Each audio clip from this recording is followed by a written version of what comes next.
विमाननगर परिसरातील उच्चभ्रू route spa सेंटरमध्ये वेश्याव्यवसाय चालवण्याच्या संशयाने पोलिसांनी सोमवारी छापा टाकला।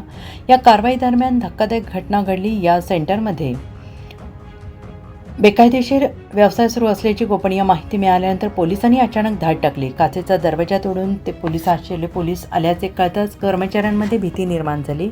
एका महिलेने तसेच स्पा मॅनेजरने इमारतीच्या खिडकीतून उडी मारण्याचा प्रयत्न केला। या उडीत महिलेचा जागीच मृत्यू झाला आहे, तर मॅनेजर गंभीर जखमी होऊन जवळच्या रुग्णालयात दाखल करण्यात आलेला असून त्याची प्रकृती चिंताजनक आहे। पोलिसांनी तात्काळ परिसर सील करून पंचनामा सुरू केला आहे। CCTV फुटेजची तपासणी सुरू आहे। मृत महिलेची आणि जखमी मॅनेजरची ओळख पटवण्याचं काम सुरू आहे।